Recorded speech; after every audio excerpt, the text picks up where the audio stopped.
Okay, after visiting this, the Tokang Tong, okay, that's where the barrel maker. So next we will proceed. Okay, so we are leaving to the next street, which is the Jalan Hang Kasturi.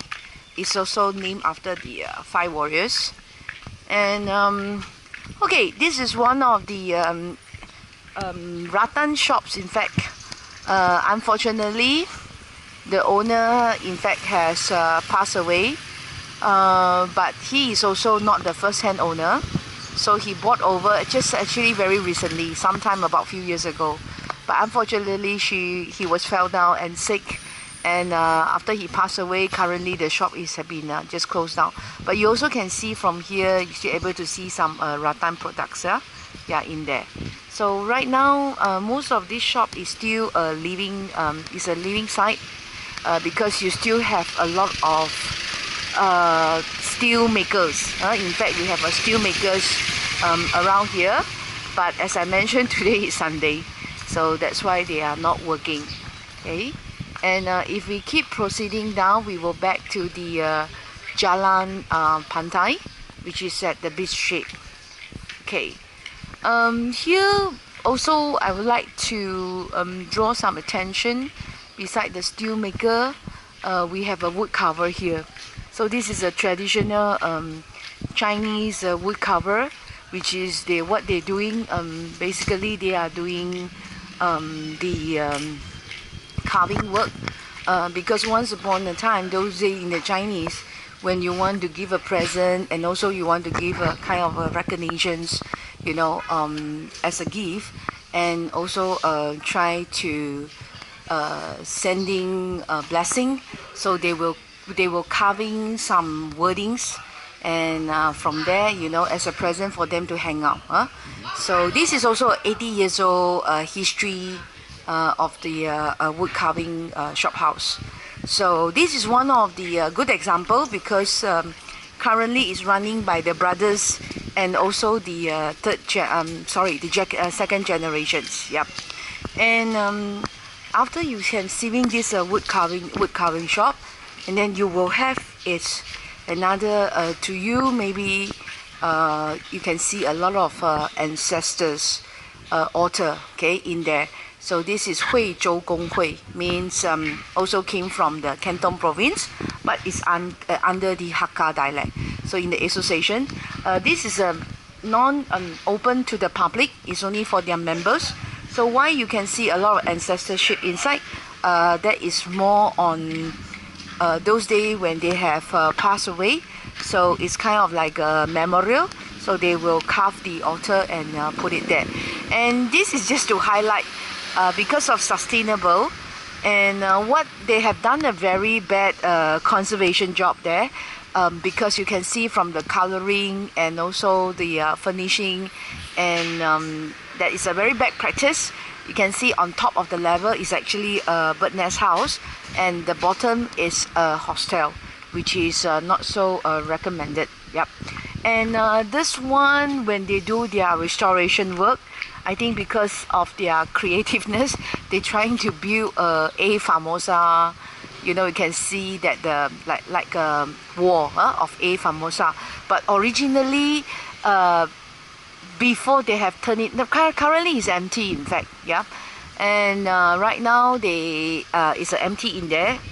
Before that, in fact, was there's where the what we call for the Coca-Cola, they have used to produce the local drinks factory, okay, for gassy drink. Okay, now we have actually come out into the Jalan Pantai again, which is still the main, the main focus for the trading, for the local. And now is a Chinese New Year period. That's why you can see like the red lanterns, and they are not only just try to show you Chinese culture, but I would like to draw some attentions to you, the mixed culture. In fact, one of the similarity, Malacca and also the Georgetown, they're sharing the common is they have a straight-born Chinese, which is the Peranakan, or we call it the Baba Nyonya community. So you can see this is a basket although basket, originally it could be coming from not necessarily coming from the China or maybe some other part, but today in Malacca and also in Penang, we have something common. They have this special make basket. Yeah, and these are the basket they can using those days is just to storage the food, and also during the wedding for the Peranakan community wedding. So whatever they want to give as a gift, so they will put it in the baskets also. So you also can see the price are different is due to depending on not just only the design but the material. For example, this gold finishing, that is a gold plated finishing. Yep. So that is to draw out, you know, some uniqueness. So if you want to, for example, if you want to conduct a wedding and in fact you have lost the Ambogenian knowledge on what you should prepare for your dialects, they do not just only selling the products, but they also give you the free consultancy to giving you some knowledge, you know, how you should prepare a traditional wedding. Okay, and throughout this whole this is one of my favorite walking street, is because of this is where I can meet the locals. Although now we have a guest house coming in, and also that's where we can see some cafe, you know, are being introduced. But still, you know, most of the locals, when you want to come to the old shop to shop around, and this will be the place. Yeah, and we are in the 5 foot way, and this is also one of the uniqueness about the heritage sites. That's where all these 5 foot way once upon a time, they were used to be very important to protect you from the shelter, and also to protect you from the rain, protect you from the sun. And this is also to give you some an idea that during the British time is like a compulsory.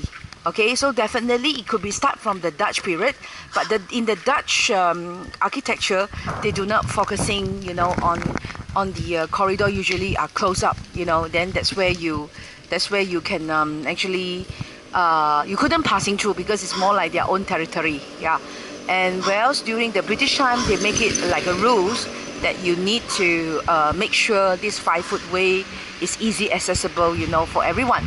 And most of these shop houses, if you can read the Chinese calligraphy, I give you example here. Once upon a time, along this trail, they have a lot of textile shop. But today when we walk around, you don't see any single textile shop being exist. The reason is due to the demand now, because everybody goes supermarket, shopping mall, and then now you have a different branding have coming out. So one of the example right in front of us, there used to be a textile shop, and now currently the owner, they're planning to sell away. Number one, because it's old, and they also changed their core business, you know, into the chopboard. Okay, so I'm going to bring you in and to see, you know, some of the very nice collection that we have. But unfortunately, I don't know how long this could be sustained, because the owner say that so long any good buyer, he willing to give out these shops anymore, because you can see the structure and the conservation work, it's not cheap. So sometimes for the original owner, they really do not have that kind of budgets. And I think for the sustainability right now, when I talk to these local people, the biggest challenge they have is on the maintenance. How can I maintaining the building?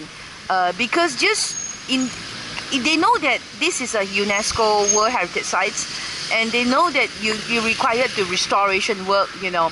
But unfortunately, when come to the traders, most of the time, because they are running the business, but not is everybody having a good business. So these are the challenges, you know, they have. How can they, you know, to come out money, lots of money, unless their business is, you know, really good and really in demand, then only you can talk about, you know, that you're able to do the restoration work. So that's why a lot of shop houses or the family members, in the end of the day, they want to give it out. So this is This is quite shame and also very sad. That is a very sad part, but that's a reality. Yep. And this alley, it's actually working to us, you know, moving us walk back to the river.